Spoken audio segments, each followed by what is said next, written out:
All right, guys, welcome back to another video. It's your man Jay. So while I wait on the S25 lineup to arrive, here is the Galaxy S24 Plus. And I said in another video, I think this is a device that's probably worthy enough to compete with the OnePlus 13. I know it's the previous generation, and some people say, oh, you got to do the 25. But in reality, folks, this is the same phone. I need you to go to Samsung's website, put them against each other, and you'll see just minor changes. Overall, 99% of this phone is the S25 Plus. So we're going to go ahead and compare them in just a few areas and see, because if this were the S25 Plus, it would be the same video. So design and hardware. Let's start with the Challenger, obviously, here. This device has this soft touch faux leather type on here. The circular camera module here is growing on me. You got the polished aluminum sides here, and you've got some branding obviously on the back there. And then you've got the vibrate mute switch, alert slider. I really hope that all phones get that in the near future. Power button volume rocker, IR blaster, speaker microphone up top, speaker microphone on the bottom, and SIM tray. You come around to the front, you have this gorgeous high resolution display. OnePlus has done a phenomenal job with their display this year. And I just think it's a win-win. Inside, you have a 6,000 milliamp hour battery, something that a lot of phones in this category just don't have right now. They're capping a lot of OEMs are capping their phones at 5,000 at the most. So here we have the also beautiful S24 Plus. Man, I love this phone's hardware.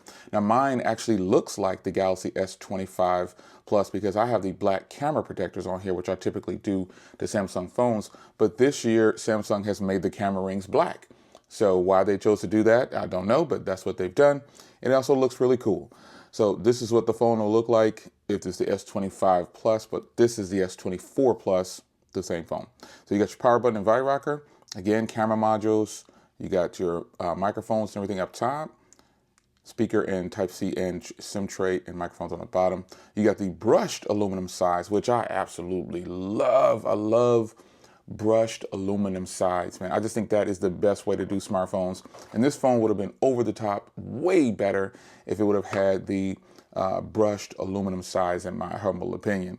This has a flat back, soft touch, matte feel, really sleek, very sexy. That's a part of the camera portion that you're going to see here in a little bit. But beautiful display. Again, Samsung has some of the beautiful displays on the planet, and they always follow through every year by producing a beautiful display. Inside of this is the previous generation processor, but you have almost a 5,000 milliamp hour battery inside. I guess Samsung didn't want to match their current flagship, the S24 Ultra, by putting in the same size battery, but nonetheless, almost 5,000 and 6,000. Now the difference here is this is going to come down to optimization. For some reason, the Galaxy S24 Plus matches the battery on the OnePlus 13. Even though it has a little bit smaller battery, the optimization on this phone is phenomenal, and it works great. It definitely can last about the same as this OnePlus 13. Now this phone is obviously nice and broken in. It's a year old, so I'm wondering how well the OnePlus 13 will hold up when it comes to the battery standby and things like that. So now, how do I feel about each one of these? I'm going to go ahead and give the head nod to, now again, the camera modules. I like the previous video I think I've done. I like the camera modules when I compare it next to the Pixel. I like the Pixel's camera bar better, and I like the camera modules the way this is aligned on here as well better. But the circular thing, it'll grow on me. It's just a little bit of look at me, type of deal. It's right in your face. Yeah, it's a bit much at some point, but it's still cool because I don't look at the back of my phone. So if someone else is looking at the phone, they're going to say, what is that? And then I get to tell them about this amazing phone. So on the sides here, I definitely like the Samsung setup a lot better. But the OnePlus is definitely feeling and looking a little thinner than the S24 Plus. Screen looks better on the OnePlus when you're watching content and things like that. It just looks better overall. And the overall design of the OnePlus is very today. This Samsung design is yesterday, but it's a good design. The feel in hand goes to the OnePlus. It just feels so much better with this upgraded material on the back. This phone feels great. I mean, I love the brushed sides and the soft touch back. It's just that when you're holding the OnePlus 13, you can tell, you're holding, it feels like it's just so much more expensive. But in reality, this is the more expensive phone. So saying that, I'll just jump over the price real quick. The OnePlus wins that category too, because it is a lot less. At $1,000, even though I got mine on $900 on the promo, a lot of you guys got this on the promo for $900. It was $899 for the 512 gig versions. Yeah, even at $1,000, it still matches this phone right here, and it costs less. So a 512 gig version of the S24 Plus, I believe it was well over $1,000. Correct me if I'm wrong, but I'm pretty sure it was. Samsung was still releasing, I think, 128 gig versions at the time in some markets.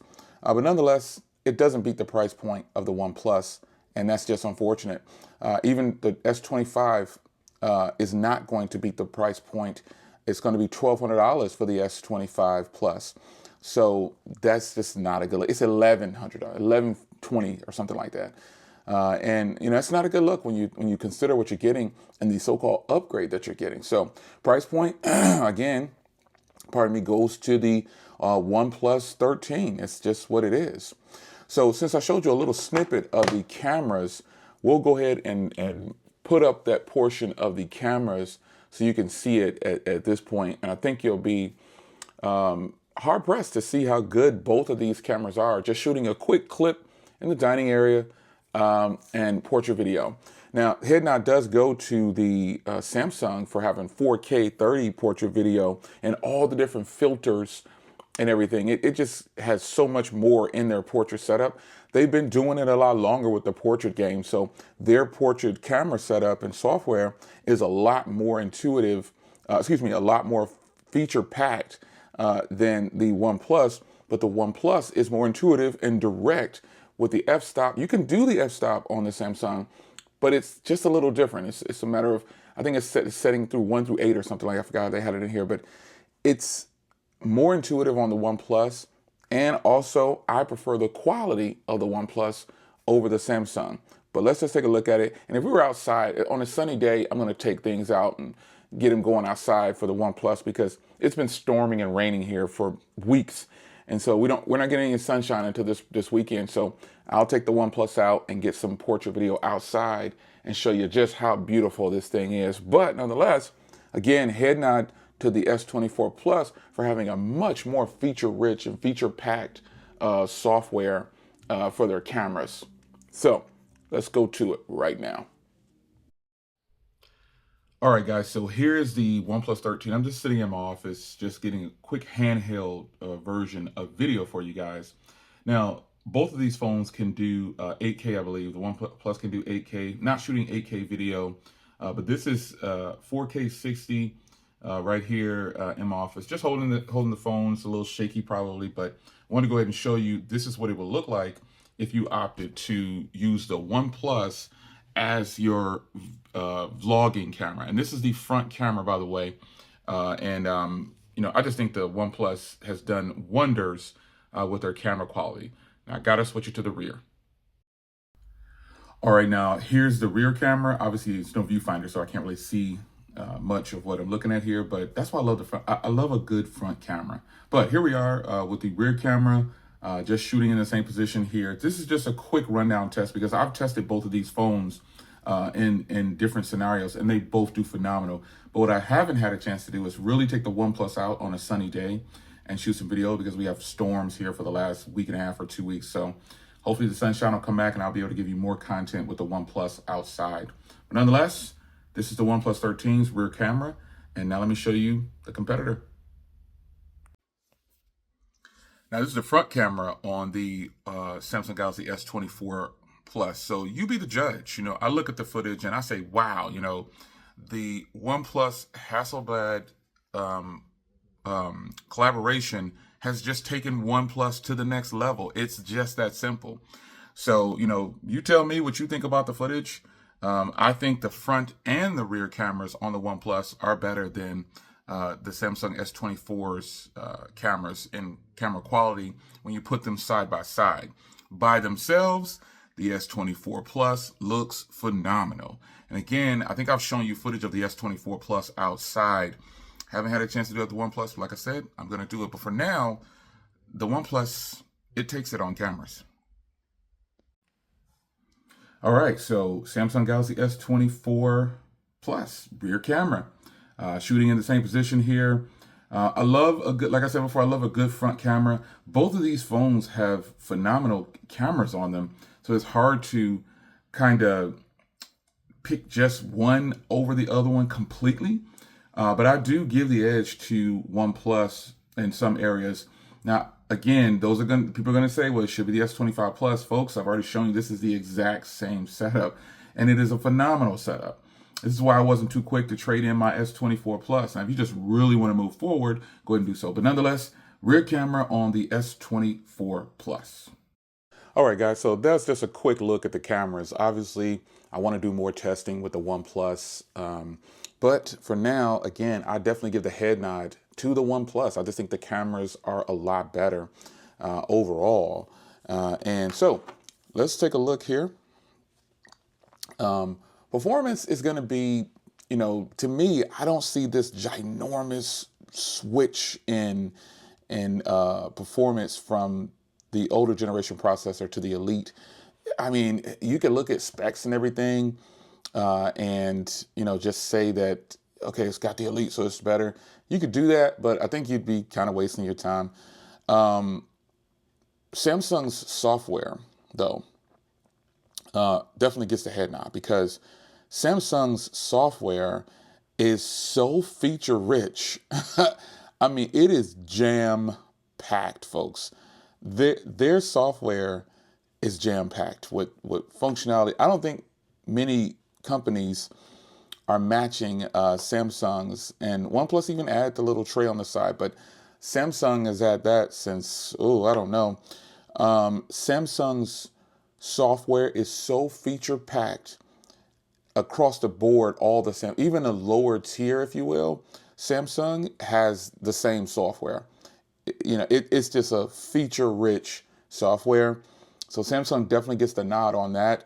But when it comes to performance, I don't see like this major change in the performance from processor to processor. And real brief, I want to shout out a user who instructed me on how to get the 5 across in the app tray. In the other video I was doing on the OnePlus, I spoke about not being able to get 5 across, and I don't think people even noticed that I already had a 5 across on the home screen, but I was talking about the app tray. So the user, shout out to you. I'd have to go back and look up your name, but shout out to you. I appreciate it for showing me where to get that from in the app tray. Good looking out. Now, when it comes to app trays, I prefer to scroll like this, and Samsung still hasn't adapted this. And now somebody will say, oh, Jay, you can do it now. But if you go into settings here, I don't see any way to, have the app tray scroll, up and down vertical. It's still horizontal, which I think is just such a sad thing because it's just easier on consumers to scroll like this. You don't have to do an extra motion up, over. And some are going to say, well, that's an inconvenience. It's way more convenient to just do this. Some of you guys are going to say it's not an inconvenience, but I think it's way more convenient to do this right here than to do this and go back and forth on pages looking for your apps. So yeah, performance definitely is pretty much equally matched to me in my day-to-day tasks, but software and features and things like that, yes, the OnePlus can customize a lot, but Samsung has had themes and all this stuff for years. So it's nothing new with them, but Samsung definitely gets the head nod on features and options. It is just jam-packed. So, the only thing other I could talk about for this is, how well OnePlus has done when it comes to producing a phone. They've done it in other areas too, like other platforms. The OnePlus Open, I love my I keep it on standby, son. Like the OnePlus Open is a champ. And I'm just excited to know that OnePlus is finally making some strides in the camera department, because they've always had a bunch of RAM, and they've always had things like this. Always had a bunch of stuff on the phones when they were going by flagship killer per se. But I feel like, you know, OnePlus has came in and showed out even on the slab side. When the Open dropped, it shook things up. There were hardly no bad reviews of the Open, and there's still not any, really, from what I could tell. I'm not searching the internet for them, but I haven't heard really anyone talk bad about the OnePlus Open. They're excited for the OnePlus Open 2 because I'm excited for the OnePlus Open 2, and I really hope they capitalize on this great hardware and software combination that they have there, because that Hasselblad combination is off the charts. And the same thing goes with the OnePlus 13. The OnePlus 13 has come in and made me a believer again of OnePlus products, because over the years I've reviewed almost all of the OnePlus products, and I've always liked OnePlus products. They just needed to improve on their cameras, and OnePlus has done this with the collaboration with Hasselblad. So head nod goes to the OnePlus 13, as you probably knew it would. Overall package, again, there's going to be some salty people that say, hey, the S25 is a different phone. Okay. It's your man Jay. I hope you guys enjoyed. And this S24 is blinking like, yeah, it is. I am the same phone. It's your man Jay. I hope you guys enjoyed. Winner of this one is the OnePlus 13. I'll see you in the next one. Take care.